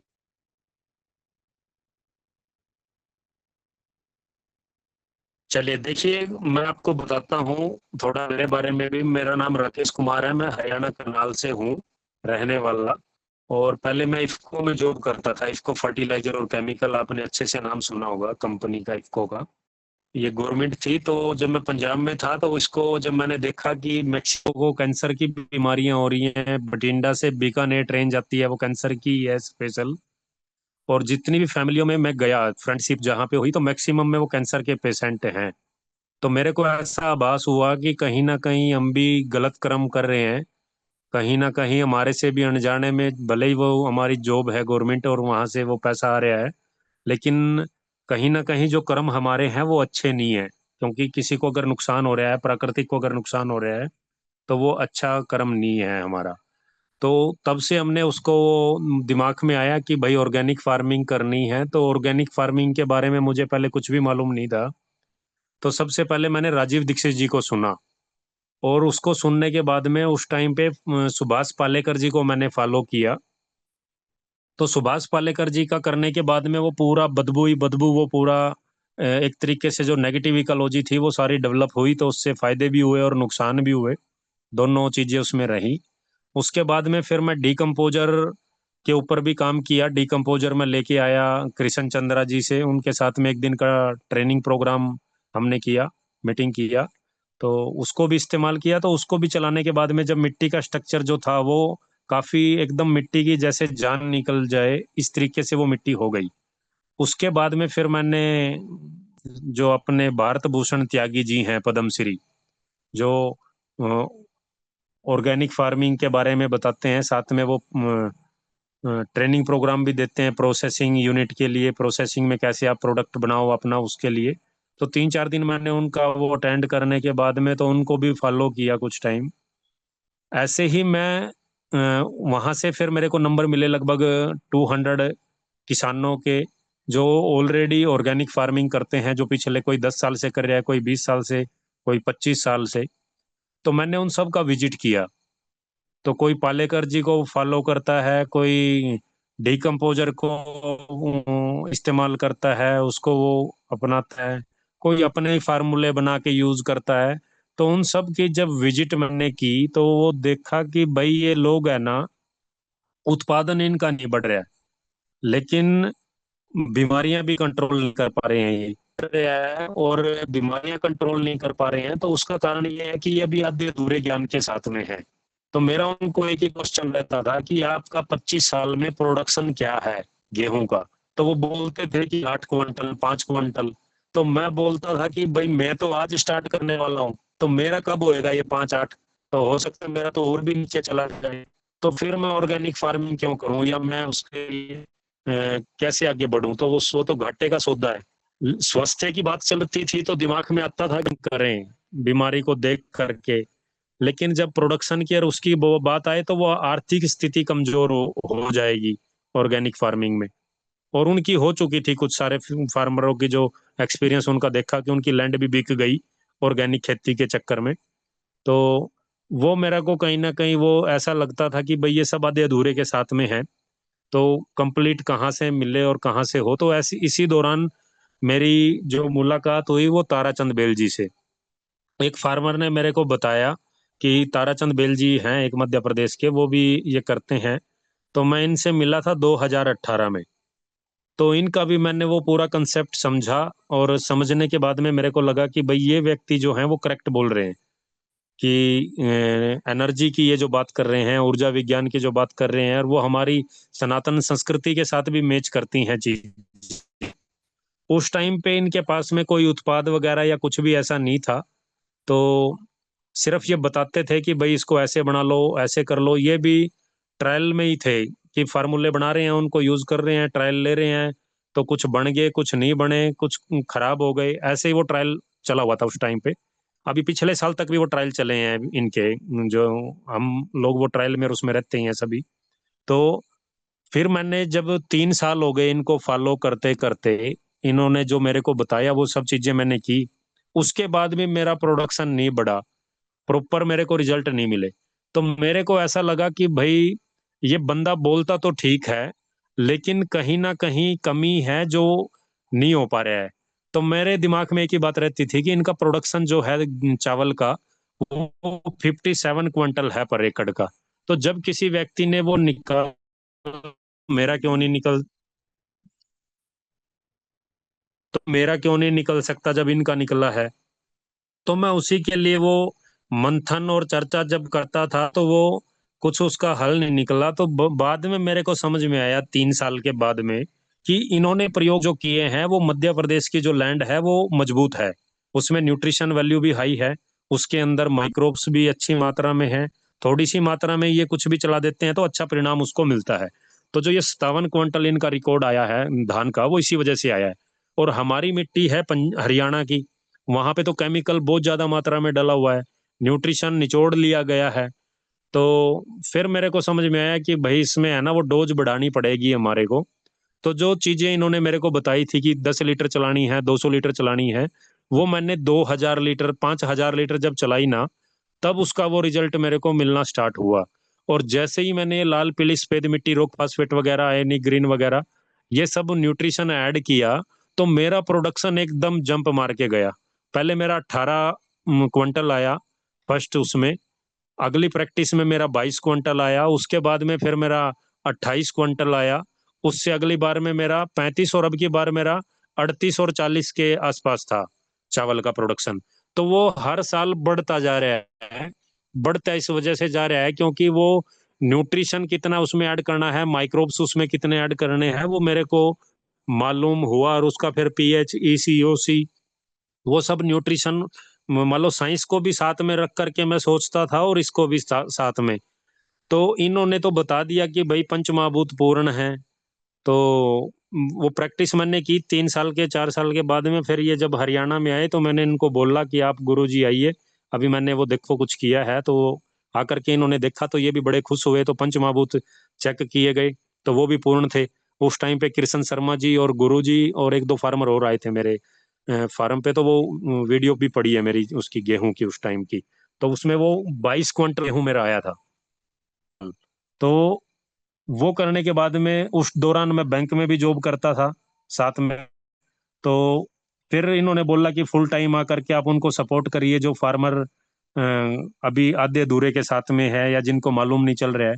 तो मैंने भी इनको बताया था कि गुरुजी आप जो कर रहे हैं तकनीक ठीक है, लेकिन वो हर एक व्यक्ति की लैंड पे अप्लाई नहीं होगी, क्योंकि सबका स्ट्रक्चर की स्थिति परिस्थिति अलग है, वहां का टेम्परेचर सब अलग है, तो प्रैक्टिस भी अलग अलग रहेगी। तो ये बोलते थे कि जो जो सीखा है फिर आप करवाओ साथ में लग करके। तो मैंने वो शुरू करी अपनी 2022 में, जब मैं फुल टाइम टीसीबीटी में और इसमें सोल में आया। और वो जा जा करके जिसने कैलेंडर भी लिया था, तो मैंने उसके पास में भी विजिट किया कि वो क्या करते हैं, कैसे वो उसको अपनाते हैं, या कितना वो समझ पाए हैं उसको। तो मैक्सिमम फार्मर आधे अधूरे के साथ में है, प्रॉपर वो या तो साइंस उन्होंने नहीं समझी, सिर्फ गुरुजी ने जैसे बोला वैसे उन्होंने अप्लाई करना शुरू कर दिया। तो किसी को उससे फायदा भी हुआ, किसी से उसको नुकसान भी हुआ। तो वो दोनों चीजें उसके अंदर हुई। लेकिन जैसे ही वो साइंस का पार्ट भी हमने उसके अंदर ऐड किया और जो चीजें उसमें कमियां थी उनको सुधार करने की कोशिश हमने की। अभी लगभग 2.5 लाख किलोमीटर से ऊपर मैं जा चुका हूँ, यात्राएं कर चुका हूँ, जिसमें आपके फ्लाइट, ट्रेन, टैक्सी और खुद की पर्सनल गाड़ी, और जो पिक एंड ड्रॉप है वो 12 से 14 स्टेट में मैं विजिट करता हूँ, जा जा करके देखता हूँ कि कौन क्या करता है। चाहे वो सुभाष पालेकर जी को फॉलो करता है, चाहे वो टीसीबीटी को फॉलो करता है, चाहे वो डिकम्पोजर को यूज करता है, चाहे वो किसी भी टेक्निक को यूज करता है, मेरे को उससे कोई मतलब नहीं है। जिसके पास में जो अच्छा मिले उसको हमारे को एक्सेप्ट करने में कोई परेशानी नहीं है, चाहे वो टीसीबीटी का है, चाहे कोई पालेकर जी का है। अभी बायोचार की जैसे हम बात कर रहे हैं करते हैं, तो किसान भाइयों को कुल मिलाकर के ये ध्यान करना है कि हमारे को साइंस को भी साथ में लेकर के चलना पड़ेगा, और जो चीजें हमारे को जो बताते हैं सभी लोग उनको भी साथ में लेकर के समझना पड़ेगा, उनको उसी हिसाब से करना पड़ेगा, और एनर्जी को भी समझना पड़ेगा। जो ऊर्जा विज्ञान की बात करते हैं, नेगेटिव और पॉजिटिव की जो बात करते हैं, तो उन सब को हमारे को ध्यान में रखना पड़ेगा। जो भी चीज जिस भी व्यक्ति को आपको अच्छी लगे उसको आप अडॉप्ट करो। हमारा सभी का टारगेट एक होना चाहिए कि हमारे को सक्सेस होना है, हमारे को प्रोडक्शन बढ़ानी है, और प्रोडक्शन अच्छी आएगी वो कोई भी व्यक्ति है वो सम्माननीय है, और गुरु भी है वो एक तरीके से। अगर हमने उससे किसी से कुछ सीखा है, वो छोटा बच्चा भी हो सकता है और बड़ा बुजुर्ग भी हो सकता है, और या हमारी एज का भी हो सकता है। तो जो भी अच्छा आपको मिले वहां से आप उसको लीजिए। फिर जब ये प्रोडक्ट उस टाइम पे नहीं थे, तो जो फार्मुलेशन बनाते थे गोवर्धन खनिज खाद जैसे अभी बनाया आता है, उस टाइम गड्ढे खोद खोद करके हम लोग बनाते थे। 6 मंथ में ये गोवर्धन खनिज खाद बनता था। लेकिन इसमें उस टाइम पे गुरुजी का भी एनर्जी पे पूरा वो ध्यान नहीं था, या पूरा वो समझ नहीं पाए थे उस टाइम तक। तो हम वो मान लो मार्केट से लेके आए पंसारी से सामान, उसको गोबर में मिक्स किया, गड्ढे में दबा दिया, 6 मंथ के बाद फिर उसको निकाला, तो पता चला कि वो नेगेटिव है, क्योंकि उसके अंदर जो मटेरियल यूज किया गया था वो अच्छी क्वालिटी का नहीं था, या वो जो चाहिए था वो नहीं था। उसके चक्कर में पंसारी ने कुछ और उठा के दे दिया। तो ऐसे ही फिर आवश्यकता जैसे जैसे पड़ती रही, और जब जब चीजों की वो डिमांड हुई, तो वो सोल जो प्लेटफॉर्म था वो इसीलिए बनाया गया कि भाई जो भी किसान मान लो बना नहीं सकते, अब 6 मंथ हमने तो वो रगड़े खाए हैं, वो अगर 5 साल 7 साल कोई व्यक्ति ऑर्गेनिक में वो करता ही रहे और उसको प्रॉपर रिजल्ट ना आए, तो वो फाइनेंशियली भी टूट जाता है और मेंटली भी टूट जाता है। लेकिन हम इसीलिए नहीं टूटते कि कहीं ना कहीं वो फाइनेंशियली भी हम भगवान की दया से ठीक था घर में, और साथ में जॉब वगैरह भी करते थे। तो हमारी तो जिद थी कि भाई हमारे को अच्छा करना है, और अच्छा करके ही जब देंगे तो तभी वो अडोप्ट करेंगे दूसरे लोग, प्रोडक्शन बढ़ेगी तभी वो दूसरे अडोप्ट करेंगे केमिकल वाले। अदरवाइज ये ऑर्गेनिक का झंडा ऐसे ही नीचे रखा रह जाएगा, सब लोग वो धर देंगे इसको, कोई भी कन्वर्ट नहीं होगा, सब केमिकल को ही आगे बढ़ेंगे लेकर के। तो वो सारी चीज उसको अपडेट भी करता रहा किया, और आगे भी करते रहेंगे। और सोल ऐसा प्लेटफॉर्म है जो सभी टेक्निकों को, जो भी मटेरियल, जो भी उसमें उसको अच्छा लगता है तो वो अडोप्ट कर लेते हैं और उसमें वो अवेलेबल भी करवा देते हैं। तो कुछ किसान भाई का क्वेश्चन आते थे, भी कुछ फोन भी आए हैं कि लगता है सोल और टीसीबीटी अलग अलग हो गए हैं, या गुरुजी ने भी कोई अलग से बनाने की वो अभी बोल रहे हैं कि भाई नई कंपनी बना देंगे, वो उसमें से उत्पाद आएंगे आगे। तो वो इच्छाएं हैं सभी की, वो कुछ भी कर सकते हैं। अल्टीमेट तो किसानों का भला होना चाहिए, चाहे वो सोल प्लेटफॉर्म के माध्यम से हो, चाहे वो टीसीबीटी टेक्निक के माध्यम से हो, चाहे पालेकर जी के माध्यम से हो, किसी से के भी माध्यम से हो सकता है, या जो आप लोग जुड़े हैं वो आपके माध्यम से भी हो सकता है ना। तो अपने को ये समझना है कि साइंस भी साथ में रखनी है, साइंस को भी समझना है कि भाई पीएच है हाई, तो आपको मालूम होना चाहिए कि अगर पीएच हाई होगा तो आपका प्लांट नीचे से न्यूट्रिशन नहीं उठा पाएगा। तो आपका पीएच न्यूट्रल होना चाहिए। न्यूट्रल होना यानी कि 6.5 से 7.5 के बीच में अगर आपका पीएच होगा तो वो अच्छा रिजल्ट आपको उसमें मिलेगा, अच्छा अपटेक भोजन उसमें वो प्लांट करेगा। अगर आपका पीएच लो हो जाएगा तब भी प्लांट नहीं उठाएगा, हाई हो जाएगा तब भी नहीं उठा पाएगा, तो उसको मेंटेन करना है। तो वो चेक रिपोर्ट करवाओगे तभी आपको मालूम चलेगा। अभी ऐसे आप मालूम नहीं कर सकते कि उसका पीएच क्या है। अभी मैक्सिमम जितने भी लोग हैं वो अंधेरे में तीर छोड़ रहे हैं। अंधेरे में तीर छोड़ने का मतलब कि वो उनको मालूम नहीं है उसकी साइंस। वो जैव रसायन तो बता दिया उन्होंने कि भाई जैव रसायन बनेगा ऐसे और डालने से ये रिजल्ट मिलता है, लेकिन वो किस लैंड में डलेगा वो उन्होंने नहीं बताया। जितनी भी वीडियो पड़ी हुई है यूट्यूब के ऊपर या फेसबुक के ऊपर, वो कहीं ना कहीं आधी अधूरी है। आधी अधूरी होने का मतलब यही है कि वो प्रॉपर जानकारी उसके अंदर नहीं है, साइंस को रख करके उसमें चर्चा नहीं की गई। सिर्फ इतना बताया गया कि भाई ये ऊर्जा विज्ञान है, ये पंचमहाभूत हैं, और ये ऐसे काम करते हैं, या ये रश्मियां हैं, ये ऐसे काम करती है, एनर्जी ऐसे काम करती है, लेकिन वो किस में करेगी और कैसे करेगी वो उसमें नहीं बताया गया। तो उसके लिए आप साइंस से लैब जो भी आपके आसपास में है उसको टेस्ट करवाओ, उसमें आपको मालूम चलेगा कि आपकी मिट्टी का पीएच कितना है, आपको पता चलेगा कितना होना चाहिए, तो उसको कितना होना चाहिए उसके ऊपर काम करो। अगर भस्म रसायन आप डाल दोगे हाई पीएच में तो वो उल्टा और नुकसान हो जाएगा, अगर लो पीएच पे मीठा जैव रसायन डाल दोगे तो उल्टा और नुकसान हो जाएगा। ऐसे ही आपको अगर कार्बन नहीं होगा मिट्टी के अंदर तो माइक्रोब्स कितने भी छोड़ते रहो, कितने भी कल्चर बना बना के डालते रहो, तो वो ग्रो ही नहीं करेंगे। तो आपको कार्बन को बढ़ाना पड़ेगा। अब कार्बन को बढ़ाने के लिए क्या करें, फिर उसके वो प्रैक्टिस करें, तिल उसमें गड़ाएं, बायोचार को उसके अंदर ऐड करें, ऑर्गेनिक मैटर जितना भी है आपके खरपतवार या वेस्ट जो भी है सूखा सूखा हुआ उसी को उसमें आप मल्च कर दें, अंदर ही ऐड करें। जब उसके अंदर आपका कार्बन मैटर बढ़ेगा, और कार्बन मैटर बढ़ने के बाद में जब उसमें ह्यूमस बनेगी तब वो ऑर्गेनिक कार्बन में कन्वर्ट होगी, और तभी प्लांट उसको अपटेक कर पाएगा, तभी माइक्रोब्स उसके अंदर बढ़ेंगे। तो वो चीजें आपको देखना पड़ेगा। फिर सीईसी कटायन एक्सचेंज कैपेसिटी क्या है आपकी मिट्टी की, तो वो कितनी होनी चाहिए, आदान प्रदान जिसको बोलते हैं, कि कितना वो अपटेक कर पा रहा है, कितना नहीं कर पा रहा है, कितना अवेलेबल फॉर्म में है। न्यूट्रिशन भी अगर है तो कितना अवेलेबल फॉर्म में है, कितना उस फॉर्म में है जो अवेलेबल फॉर्म में नहीं है, तो उसको अवेलेबल फॉर्म में करने के लिए क्या प्रैक्टिस करनी है, तो उसको आपको समझना पड़ेगा। साथ में फिर आपको अणु और जीवाणु, अणु और जीवाणु का मतलब न्यूट्रिशन और माइक्रोब्स जितनी ज्यादा मात्रा में होगी उतना ही अच्छा प्रोडक्शन आपका बढ़ेगा। लेकिन जीवाणु कब बढ़ेंगे, जब आपकी मिट्टी में कार्बन होगा, और कार्बन कब आएगा, जब आपकी मिट्टी में कार्बन मैटर होगा। तो उन सब चीजों को आपको जोड़ना पड़ेगा, उनको जोड़ करके तब वो एक चैन डेवलप होगी और एक दूसरी कड़ी वो जुड़ती जाएंगी, तब आपकी मिट्टी बैलेंस होगी।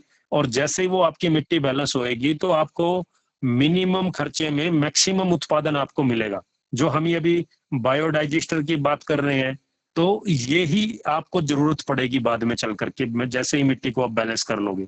सिर्फ आप एक गाय रखो, उसका मटेरियल इसके अंदर डाल दो, थोड़ा चावल का वो पानी डाल दो, या चावल को जो अन्नद्रव्य रसायन जैसे बनाते हैं वो थोड़ा इसमें डाल दो, थोड़ा मीठा जैव रसायन इसमें डाल दो, इसके अंदर जितने भी खरपतवार वगैरह वेस्ट वगैरह जो है हरी, उसको आप इसके अंदर डाल दो।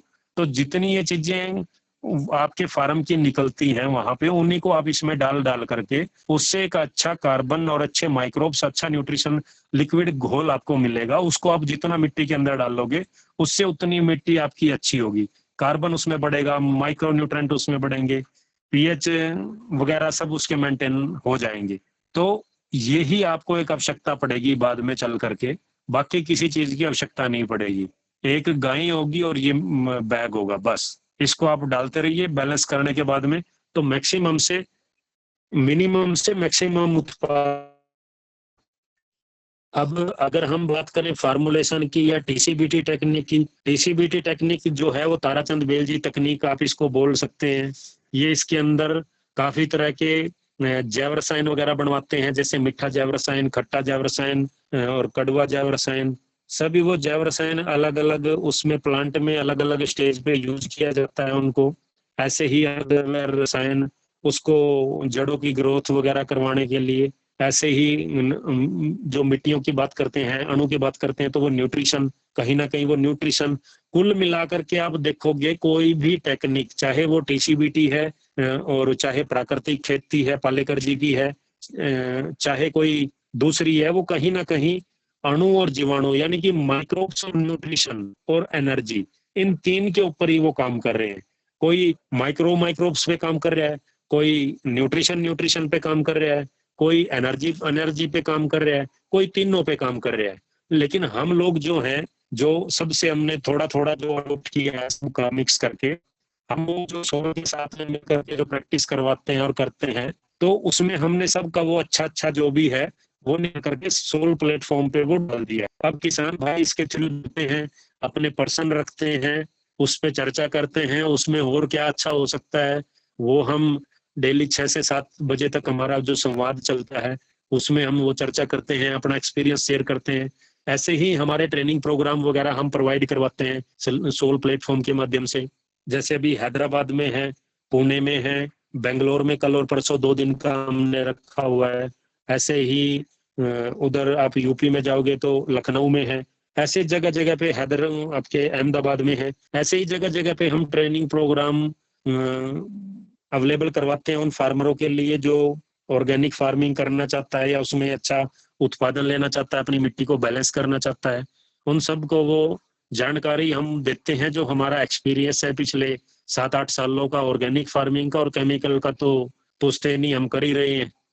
तो सिर्फ वो ही है। अब टीसीबीटी टेक्निक में आप बोलो कि कोई विशेष तो वो ही है कि अणु और जीवाणु और एनर्जी। अब इन्होंने भी जो अग्निहोत्र है, जो ऊर्जा विज्ञान का कंसेप्ट जो ताराचंद बेल जी गुरु जी लेके आए थे, वो माधव आश्रम भोपाल से लेके आए थे। पंच महाभूतों का उन्होंने वो पंच महाभूत तो ऑलरेडी पहले से ही है। ऐसा तो है नहीं कि वो गुरुजी जब आए हैं तभी पंच महाभूत आए हैं या हम जब आए हैं तभी पंच महाभूत आए हैं। ऐसा नहीं है। पंच महाभूत तो वो स्टार्टिंग से ही थे, क्योंकि पंच महाभूत से ही मिलके सब कुछ बना हुआ है। तो इन्होंने इस पे प्रकाश डाला है और इसको समझा है और हमारे को भी समझाया है, हम भी आगे समझाए सभी को। तो सेम वैसे ही है। और प्राकृतिक में जो जीवस्य जीवनम वाली जो प्रक्रिया है वो तो स्टार्टिंग से ही थी। पीछे जब केमिकल नहीं था तब भी वो प्राकृतिक खेती या ऑर्गेनिक खेती हो ही रही थी। तो उसी को लेकर के है। कुल मिलाकर के ये है कि अपनी मिट्टी को आप बैलेंस करिए। जब आप अपनी मिट्टी को बैलेंस कर लेते हो, उसके स्ट्रक्चर को समझ करके, उसकी स्थिति परिस्थिति को, वहां के टेम्परेचर को समझ करके, और तब उसमें आप समझदारी के साथ में जब काम करते हैं तो अच्छा उत्पादन आपको मिलता है। और जब अच्छा उत्पादन, फुल्ली न्यूट्रिशन फूड आपको मिलता है, तो आपको देख करके आपके पड़ोसी का भी मन करेगा उसको करने का। तभी वो देश के अंदर चेंजेस आ सकते हैं। या किसान की जो आर्थिक स्थिति खराब हो चुकी है, वो उसके खर्चे जो बढ़ते जा रहे हैं, तभी वो रुक सकते हैं जब वो अपनी मिट्टी को बैलेंस कर ले। तो उसके लिए जिस भी भाई के पास में जो ज्ञान है, वो इस प्लेटफॉर्म के माध्यम से वो दे सकता है। ऐसा नहीं है कि भाई राकेश जी ने इसमें बोलना है या फिर गुरु जी ने इसमें बोलना है या पालेकर जी ने इसमें बोलना है या किसी और ने इसमें ही बोलना है। सोल एक ऐसा प्लेटफॉर्म है जो हर एक व्यक्ति के लिए है। हर एक व्यक्ति अपना एक्सपीरियंस इस पे आके शेयर कर सकता है, आगे बढ़ सकता है। आगे बढ़ने के लिए ये सब चीजें क्रिएट की गई है, तो इसका फायदा ले सकते हैं और फायदा लेकर के आगे बढ़ सकते हैं। इससे अलग कोई, इससे संबंधित कोई भी क्वेश्चन क्वायरी आपकी रहती है तो मेरे व्हाट्सएप नंबर पे भी आप मेरे से मैसेज छोड़ के पूछ सकते हैं।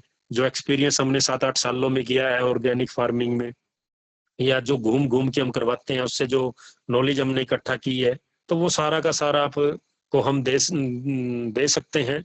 वो खुले मन से और खुले मंच पे।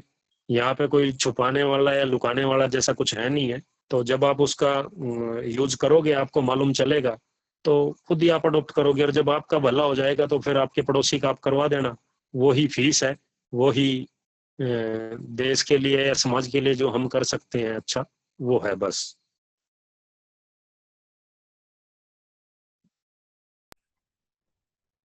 जी राकेश जी, आज का सेशन बहुत अच्छा रहा। बहुत लोगों ने क्वेश्चंस पूछे, नए फार्मर्स भी हमारे साथ जुड़े और आपने बहुत इंसाइटफुल नॉलेज भी शेयर किया है। तो क्योंकि आज 7:30 बज चुके हैं, तो आज यही खत्म करें क्या? बिल्कुल। राकेश सर, थोड़ा एक 5 मिनट। हाँ जी, हाँ जी जी, जी बिल्कुल। हाँ, जो नए किसान है जो आज अभी सुने कुछ 2-3 किसान ने, जी। और जो और कांटेक्ट करेंगे उनका आपको नंबर देता हूँ, उनको ग्रुप में ऐड कर दीजिए। हाँ जी, हाँ जी, आप डेली नंबर डेली डाल उनको दीजिए। लिंक, हाँ डेली लिंक मिल हाँ जाएंगे उनको, नहीं क्या? हाँ जी, हाँ जी, आप को ग्रुप में ऐड कर लीजिए फार्मरों को जिनका ये नंबर देते हैं। और आप मेरे पास भी भेज दीजिए श्रीमान जी, तो मैं भी उनको ऐड करवा दूंगा। और जो भी ठीक। अच्छा हो सकता है, अगर अलग से भी चर्चा वो करना चाहें पर्सनल में, तो वो कर सकते हैं, उसमें कोई प्रॉब्लम नहीं है। बस वो टाइम ले ले। अगर मैं फ्री हूँ तो मैं, अगर 1 घंटे के लिए फ्री हूँ तो 1 घंटा भी बताने के लिए तैयार हूँ। और अगर 5 घंटे फ्री हूँ तो 5 घंटे भी चर्चा करने के लिए तैयार हूँ। और अगर 5 हाँ जी, मिनट है तो 5 मिनट भी वो चर्चा करने के लिए तैयार हूँ। अगर नहीं भी मैं फोन उठा पाया तो व्हाट्सएप पे मैसेज छोड़ देंगे, मैं रिप्लाई कर दूंगा फ्री होते से ही। हाँ जी, बिल्कुल बिल्कुल बिल्कुल। हेलो चंद्रकांत भैया, चंद्रकांत जी है थे अभी। हाँ हाँ, जुड़े हुए हैं इसमें। हाँ चंद्रकांत जी, नहीं ज्ञानेश्वर जादव जी, ज्ञानेश्वर जादव जी, आप सुन रहे हो मेरी बात? हेलो, ठीक है सर। राकेश सर, हाँ मैं सुन अगर रहा हूँ इनका सुन रहा हूँ। कांटेक्ट आता है ना, मैं, हाँ जी, राकेश सर ने जो बताया, जो हाँ आप सुन रहा हूँ। समझिए, और वो कुछ भी अगर बात रहेंगे, मैं उनका नंबर दे देता हूँ आपको, कांटेक्ट कर दीजिए उनको कभी भी। Okay okay okay okay okay, ठीक ऐड है कर दीजिए राकेश मेरा सर, मैं नंबर। कोई भी अगर रहे ना, तो मैं आप पे व्हाट्सअप कर दूंगा उनका कांटेक्ट नंबर, सर ऐड कर दीजिए उनको। हाँ जी, ओके हाँ जी, ओके हाँ जी, बिल्कुल आप मेरे पास भेज दीजिए, मैं उनको ऐड करवा दूंगा, जो भी उनको जानकारी चाहिए मैं प्रोवाइड करवा दूंगा। हाँ जी, ओके ओके। ठीक ठीक है, धन्यवाद राकेश सर। ओके सर जी, जी का okay, number thank you they दीजिए। हाँ जी। जी, आप मेरा नंबर लिख लीजिए, 9050 हाँ ओके, 9050। 822 हाँ बोलिए। 822 822 381। 381। हाँ जी, 9050 822 381। चैट बॉक्स में भी मैंने ओके डाल ओके दिया ठीक। है, ओके ओके वहां ओके, से आप थैंक यू ले सर। सकते हो। दूसरा नंबर प्रमोद जी जो मेरा पास में है, तो वो भी इनको दे दीजिएगा, दोनों नंबर दे दीजिएगा, तो ओ, जो भी इनका क्वारी रहेगा वो मैं बताऊंगा। ओके ओके, और थैंक यू सर। ऐसा ही नहीं है कि आपको कहीं भी हमारे में जानकारी है, कोई किसान ये बोलना चाहे कि केमिकल का मेरे को पूछना, तो वो हम बता सकते हैं। जितनी भी जानकारी हमारे पास में है ऑर्गेनिक और केमिकल को लेकर के, वो हम आपको देने के लिए तैयार हैं, क्योंकि ज्ञान को जितना बांटे उतना ही बढ़ेगा। तो अपने को ज्ञान को बांटना है, बढ़ाना है और आगे बढ़ना है। ओके।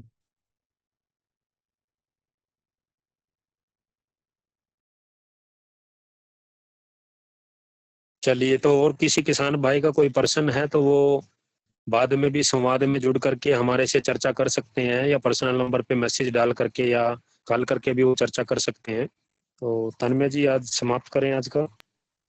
जी मैं 5 मिनट लेना चाहूंगी, बस ट्रेनिंग का कुछ अनाउंसमेंट करना है। आप जी लोगों जी। को शायद पता होगा, लेकिन मैं एक बार फिर से बता देना चाहती हूँ कि अभी फरवरी में हमारा ट्रेनिंग जो अपकमिंग है वो है 15-16 बेंगलुरु, एंड 22-23 को हैदराबाद, 23 को भोपाल, एंड मार्च में फिर 1 तारीख को हमारे ऑनलाइन सेशन है। तो जो लोग ऑफलाइन नहीं जुड़ पाते हैं, ये उनके लिए किया गया है। 2 तारीख को फिर इंदौर में है, 8 तारीख को ग्वालियर में, एंड 16 तारीख को पुणे में। मैं काम कर रही हूँ, ये पॉसिबल नहीं होगा कि आप लोग सारा ट्रेनिंग्स याद रखें। तो मैंने चैट बॉक्स में देखिए एक इमेज और एक लिंक छोड़ दिया है। ये इमेज आप अपने फोन पे सेव कर सकते हो या फिर स्क्रीनशॉट भी ले सकते हो। इसमें सारा डिटेल्स दिया हुआ है कि कौन से डेट में किस समय में कौन से ट्रेनिंग है। एंड अगर आप रजिस्टर करना चाहते हो या फिर ज्यादा जानना चाहते हो कि आप कौन रहेगा ट्रेनिंग में, कौन से एक्सपर्ट रहेंगे, क्या क्या आपको सिखाया जाएगा, तो ये ऊपर जो मैंने लिंक दिया है उस पे क्लिक करके आप सारे डिटेल्स देख सकते हैं, एंड वहीं पे आपको रजिस्टर करना होगा। अभी अभी तक का हमारा जो भी ट्रेनिंग सेशंस रहा बहुत अच्छा रहा। राकेश जी ने भी हाल ही में हैदराबाद में किया एंड और भी जगह पे किया। तो हमारा जो ट्रेनिंग सेशंस का जो फोटोज होते हैं वो हम फेसबुक पे शेयर भी करते हैं। आप लोग चाहे तो हमारे फेसबुक चैनल में जाके, फेसबुक पेज में जाके वो देख भी सकते हैं हमारे सारे ट्रेनिंग के फोटोज। तो आप अपने हिसाब से अगर जुड़ना चाहते हैं हमारे ट्रेनिंग सेशन में, तो आप यहाँ पे रजिस्टर करवा सकते हैं। जो जो लोकेशंस आपके लिए सुटेबल होगा आप उसी बेसिस पर ज्वाइन कर सकते हैं। एंड थैंक यू एवरीवन आज ज्वाइन करने के लिए, and thank you Rakesh ji, आज का सेशन बहुत अच्छा रहा। कल और परसों सेशन नहीं होगा किसान संवाद, फिर से मंडे को 6 से 7 बजे हम लोग जुड़ेंगे। शुक्रिया। जी, धन्यवाद।